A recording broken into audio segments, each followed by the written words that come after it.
রাজ্য জুড়ে কালবৈশাখীর তাণ্ডব ও অতিবৃষ্টির জেরে ব্যাপক ক্ষয়ক্ষতির চিত্র সামনে এসেছে। এই পরিস্থিতি মোকাবেলায় ও ক্ষয়ক্ষতির পরিমাণ খতিয়ে দেখতে আগরতলার টিআইএফটি কনফারেন্স হলে এক গুরুত্বপূর্ণ বৈঠকে বসেন মুখ্যমন্ত্রী ডক্টর মানিক সাহা।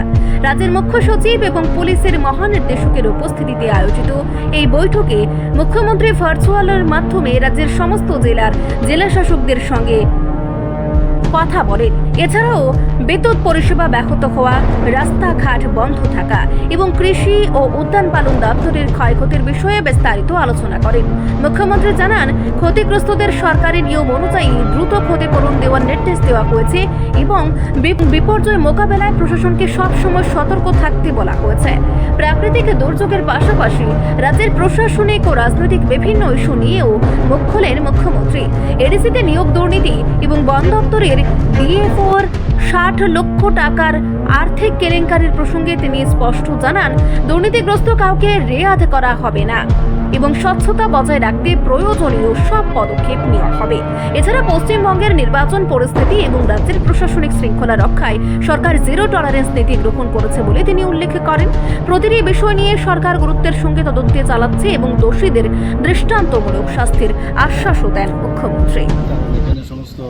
চিফ সেক্রেটারিতে শুরু করে সাহেবও ছিলেন, অন্যান্য অফিসাররাও ছিলেন এবং ডিএমদের সাথে এবং অন্যান্য অফিসার যারা ডিস্ট্রিক্টে আছেন তাদের সাথেও পুরো ভার্চুয়ালি কথা হয়েছে এবং ওনারা যে রিপোর্ট দিল, যেখানে ড্যামেজ পার্শিয়ালি ফুললি বা একজন মারা গেছেন ওনাকেও সব জায়গার মধ্যেই কম্পেনসেশন দেওয়া হচ্ছে। আরও যেখানে গাছ পড়ে রাস্তা ব্লক হয়েছিল সেগুলো প্রায় সব জায়গায় এখন খুলে দেওয়া হয়েছে, রাস্তাঘাট সব ঠিকই আছে।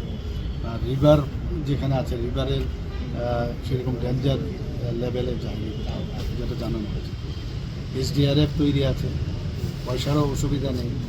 তো যে জায়গায় অঙ্গনবাড়ির ক্ষতি হয়েছে, যেখানে স্কুল ড্যামেজ হয়েছে, হসপিটাল এক জায়গায় ক্ষতি হয়েছে, এগুলো তাড়াতাড়ি করে রিপেয়ার করার জন্য চেষ্টা করছে। পাওয়ারের সমস্যা আছে, এগুলোও প্রায় অনেক জায়গার মধ্যে ভালোভাবে ডিস্ট্রিবিউশন হচ্ছে, সবাই অ্যালার্ট আছে কাজ করছে।